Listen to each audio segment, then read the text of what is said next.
आप सभी को राधे कृष्ण। आज की वीडियो में आप दशा माता की चौथी कहानी सुनेंगे। अगर मेरे द्वारा बनाया गया वीडियो आपको पसंद आए तो वीडियो को लाइक कीजिएगा, और अगर आप चैनल पर पहली बार आए हैं और आपने चैनल को सब्सक्राइब नहीं किया है, वीडियो देखने के बाद चैनल को सब्सक्राइब कीजिएगा। बोलो दशा माता की जय। एक साहूकार रहता था। उसके परिवार में 5 पुत्र, उनकी बहुएं तथा एक पुत्री रहती थी। पुत्री का विवाह हो चुका था, परंतु उसका गौना नहीं हुआ था। इस कारण वह अपने माता पिता के घर में रह रही थी। एक दिन साहूकार की पत्नी दशा माता का डोरा ले रही थी। उसकी बहुओं ने भी डोरे लिए। बहुओं ने अपनी सास से पूछा कि क्या ननद के लिए भी डोरा लेना है। सास ने कहा हाँ। इस पर बहुओं ने कहा कि उनकी तो विदाई होने वाली है, यदि व्रत से पहले ही विदा हो गई तब क्या होगा। सास ने उत्तर दिया कि मैं व्रत का सारा सामान साथ में रख दूंगी, वह अपने ससुराल में पूजा कर लेगी। ऐसा ही हुआ कि उसके ससुराल से लेने उसका पति आ गया।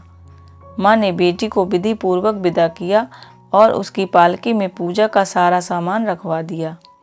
लड़की जब अपने ससुराल पहुंची तो उसके घर के आंगन में गलीचा बिछाकर बैठाया गया। आस पड़ोस की महिलाएं नई नवेली बहू को देखने के लिए आने लगी। सब उसकी सुंदरता और गहनों की तारीफ करने लगी। किसी की निगाह उसके गले में बंधे डोरे पर पड़ गई। वह बोली, बहू की माँ बड़े टोटके वाली है।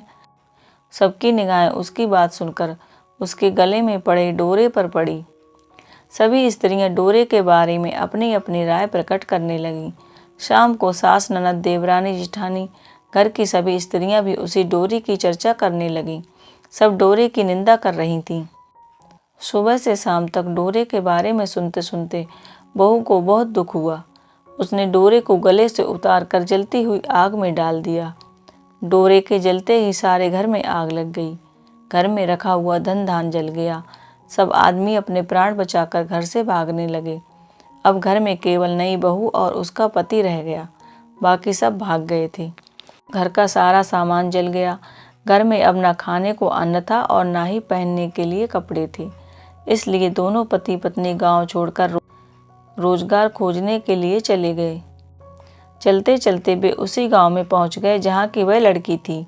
लड़की ने अपने पति से कहा कि तुम यहाँ भाड़ जोको और मैं भी कोई काम ढूंढती हूँ। पत्नी का कहना मानकर वह भाड़ जोकने लगा और वह स्वयं एक कुएं पर जाकर बैठ गई। उस कुएं पर सारे गांव की स्त्रियां पानी भरने आया करती थीं। उस लड़की की भाभियां उस कुएं पर पानी भरने आईं, परंतु उन्होंने अपनी ननद को नहीं पहचाना। वे उससे बोली कि तुम तो किसी भले घर की लड़की मालूम होती हो, कुछ काम करना चाहती हो तो बोलो। लड़की बोली, काम तो करूँगी, परंतु कोई नीच काम नहीं करूँगी। बड़ी भाभी बोली, हमारी ननद ससुराल चली गई है, तुम हमारे बच्चों की देखभाल करती रहना और हमारे घर से सीधा लेकर अपना भोजन बना लेना। लड़की इस काम के लिए राजी हो गई। लड़की की भाभियां अपने घर आईं और सास से बोली कि कुएं पर एक अनाथ लड़की बैठी है, वह हमारे घर रहने और बच्चों की देखभाल करने को राजी है। आप कहो तो हम उसे रख लें। सास ने कहा, खुशी से रख लो, परंतु आपस में कलह मत करना। सब बहुएं राजी हो गईं। वे वापस कुएं पर आईं और उसे घर ले आईं। अब वह अपने भतीजे और भतीजियों की देखभाल करने लगी और अपना जीवन निर्वाह करने लगी। एक दिन दशा माता का डोरा लेने का अवसर आया। सास के कहने पर सब बहुओं ने डोरा लिया। बहुओं ने सास से पूछा कि क्या इस लड़के के लिए भी डोरा लेना है। सास ने कहा, हाँ ले लो। बहुओं ने कहा, इसी प्रकार आपने ननद जी के लिए भी डोरा लिया था, परंतु पूजा से पहले ही उनकी विदाई हो गई।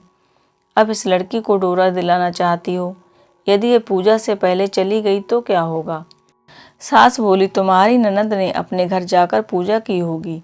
यह लड़की पूजा होने तक इसी घर में रहेगी तो अपने आप पूजा में शामिल हो जाएगी, और यदि कहीं चली गई तो वहीं पर यह पूजा कर लेगी। सबकी सहमति से लड़की ने भी दशा माता का डोरा ले लिया। 9 दिन तक वह दशा माता की कहानी तथा व्रत और पूजन में शामिल होती रही। 10वें दिन लड़की की माता व बहुओं ने सर से स्नान किया और घर में चौका लगाया पूजन की तैयारी करने लगी।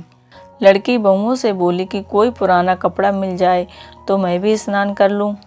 बहुओं ने अपनी सास से पूछकर अपनी ननद की साड़ी उस लड़की को दे दी। अपनी पुरानी साड़ी लेकर वह स्नान करने लगी। उसने सर से स्नान करके साड़ी पहनी और घर आ गई। घर पर पूजा आरंभ हुई। वह जैसे ही पूजा करने आकर बैठी तो बहुओं ने कहा कि यह तो हमारी ननद की तरह लग रही है। इस पर सास ने नाराज होकर कहा कि तुम्हारे मन में जो आता है बोलती रहती हो। पूजा के समय भी चुपचाप नहीं बैठा जाता। चुप रहो, मुझे कथा कहने दो। तुम्हारी बातों से कथा में विघ्न पड़ता है। बहुएं चुप हो गईं। घर की सभी स्त्रियों ने पारण किया। लड़की ने भी अपने व्रत का पारण किया। इसके बाद सभी एक दूसरे का सर गूंथने लगी। एक ने लड़की का सर गूंथना शुरू किया। वह बोली कि जैसी गूंथ सिर में है वैसी गूंथ हमारी ननद के सर में भी थी। सास नाराज होकर बोली, तुम मेरी बेटी की तुलना क्यों इससे कर रही हो। सास ने बहुओं को तो डांट दिया, परंतु उसकी बात मन में घर कर गई। उसने लड़की से कहा कि आज रात मेरे पास सोना। रात को जब बहुएं सो गईं तो उसने लड़की से पूछा, तुम्हारे पीहर में कभी कोई था। उसने जवाब दिया, मेरे 5 भाई और भाभियां थीं, तुम जैसे माता पिता थे। उसने फिर पूछा, क्या हुआ। लड़की बोली, पीहर में मैंने दशा माता का डोरा लिया था। उसके पूजन से पहले ही ससुराल के लिए विदा हो गई। ससुराल में पहुंचकर मेरे गले में पड़े डोरे को देखकर वहाँ की स्त्रियां हंसी उड़ाने लगी। तब मैंने उस डोरे को आग में डाल दिया। उस डोरे के साथ घर का सारा सामान भस्म हो गया। सब लोग भाग गए। हम दोनों भागकर इस गांव में आ गए।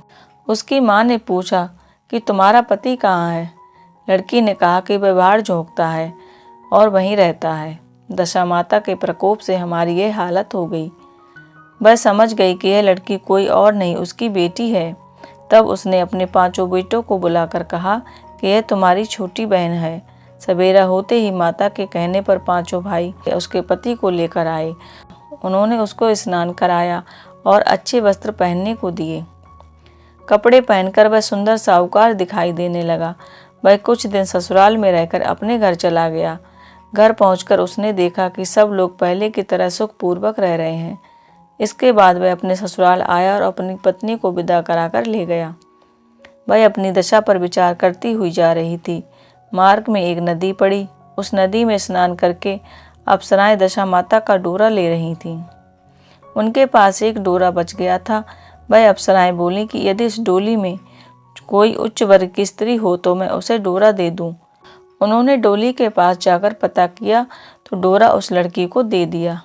जब लड़की अपने ससुराल पहुंची तो सास थाल सजाए और ननद कलश लिए और देवरानी जेठानी अन्य मांगलिक वस्तुएं लिए उसका स्वागत करने के लिए खड़ी थी।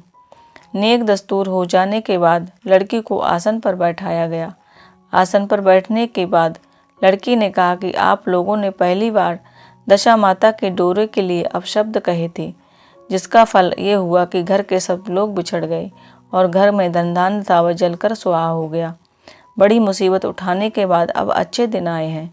आप में से कोई भी दशा माता के डोरे की निंदा करने की भूल नहीं करेगा। जब मेरा व्रत हो तब सब श्रद्धा पूर्वक पूजा करें। सब ने खुशी खुशी उसकी बात मान ली।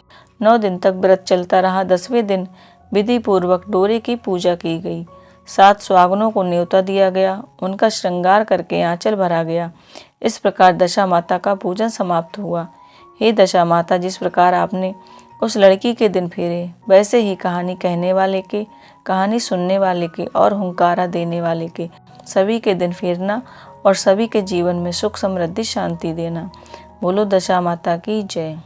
राधे कृष्ण।